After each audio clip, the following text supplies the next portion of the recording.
Hello, caregivers and friends. This is Donna Hemingway, and today I'm going to take you on a journey back in time to 3 overnight retreats I've taken.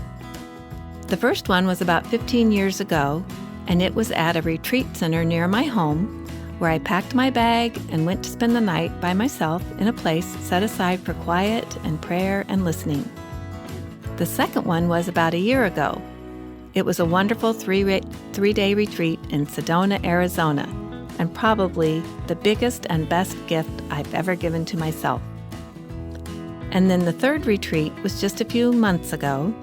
It was a fantastic 3 days with a small group of women in the Catskill Mountains, organized by 2 thoughtful and gifted Reiki practitioners. In this episode, I'll share about the transforming power of these retreats. I learned about practicing the presence of God, the soul theory, and more about Reiki.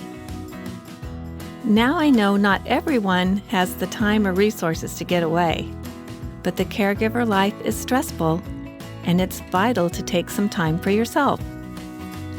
One dear friend feels refreshed with quiet time at home, a big mug of coffee, and a Hallmark movie. Another friend is in a time of her life where watching her children perform in a play or athletic event or helping them move to a new apartment is what she cherishes. I love these things too, but I know myself, and getting away from my familiar environment and meeting new people renews my energy and it gives me strength. Albert Einstein says, "We cannot solve our problems with the same thinking we used when we created them." So discovering a different way of thinking is what my retreats were all about.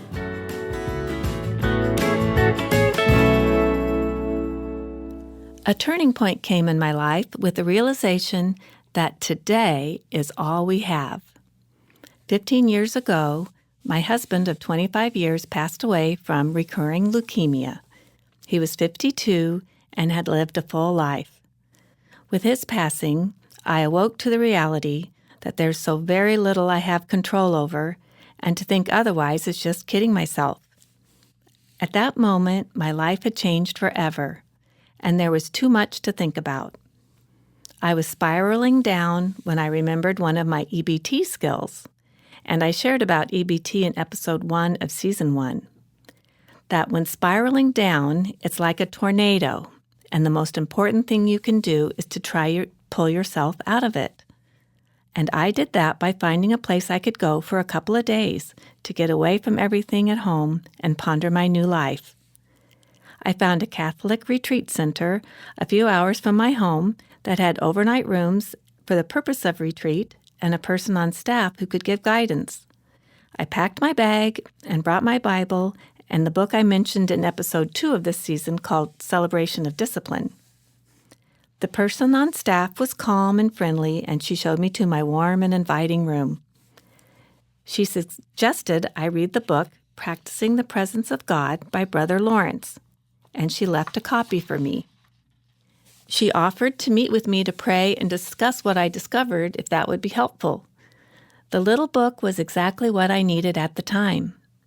As I think back, the story I remember from that book was about how Brother Lawrence felt that when people from the village were complaining about something he had done, God revealed to him that it was not his job to defend his actions and try to change their minds. Once he lifted the situation to God, he had done what he could do, and it was best to move on. God would take care of his reputation. Well, it was time for me to move on from things I had no control over and couldn't change. Taking time away helped me return home with a better frame of mind and a new outlook going forward. The year of April 2022 to April 2023 was probably the most stress-filled year of my life. I started and quit a new job. My 30-year-old son and my 93-year-old father passed away, and a 10-year marriage that was a blessing for a time had ended. As my counselor recently told me, I had been dealt a tough hand of cards. And it was tough. And I'm grateful for the amazing support from family and friends during that year.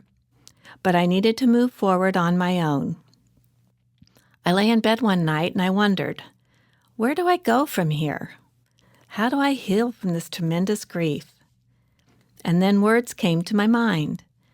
What I need is a retreat to get back on my feet.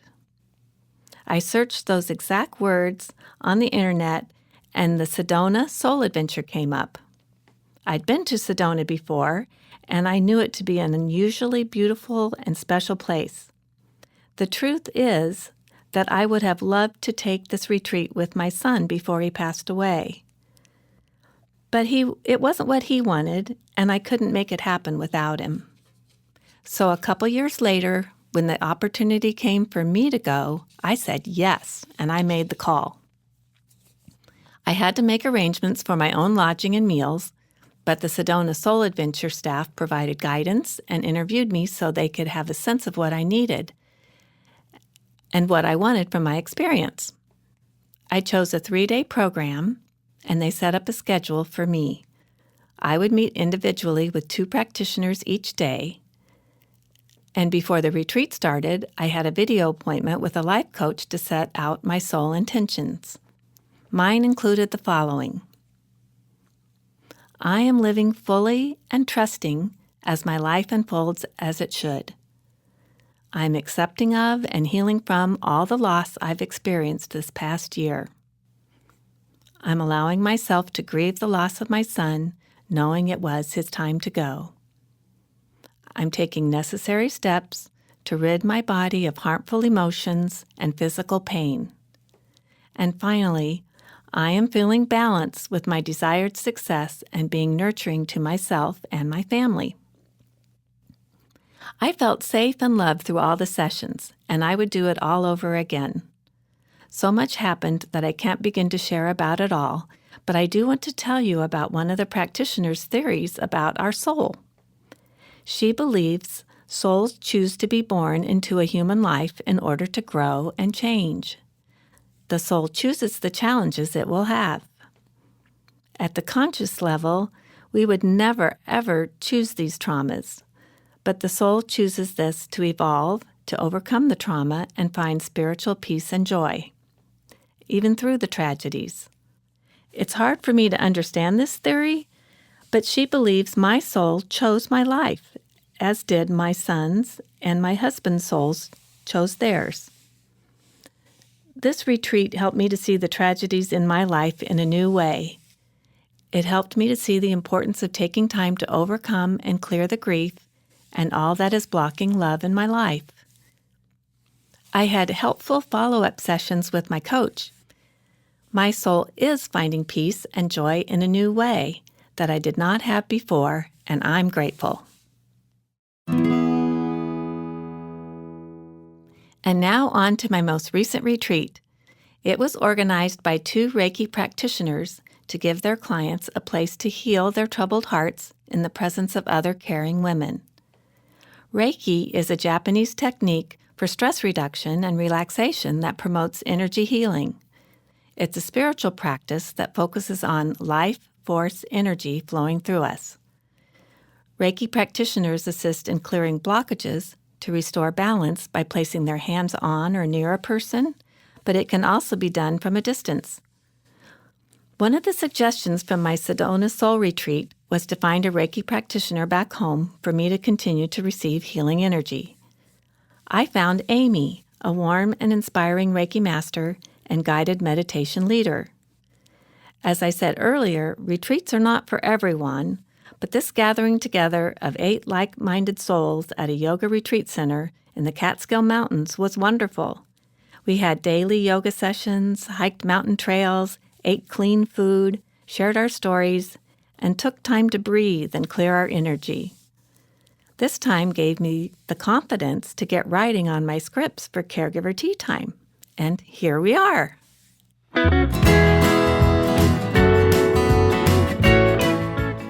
Wow, This concludes my first 11 podcasts, and I have just 5 to go to complete the 4 seasons of Caregiver Tea Time that I envisioned at the start. A year ago, I could never have imagined doing what I'm doing and creating what I've created. I could not have done it without taking the time to step back and reflect and receive encouragement from others and trust that my life is unfolding just as it should. And I trust yours is too. My special message is this: have you ever wondered what your soul came here to accomplish? If you feel something is holding you back from your soul finding joy and peace, the love and support you need is out there. I know this to be true. I also know that life is not one big party of peace and joy, although it sure is fun once it gets started. I still have times of quiet and tears almost every day. This just makes the peace and joy all the more wonderful. What an amazing soul adventure this has been. Cheers to that!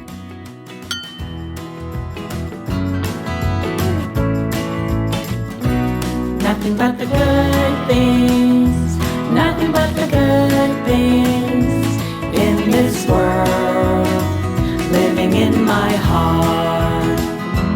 Nothing but the good things, nothing but the good things in this world, living in my heart. Living in my heart.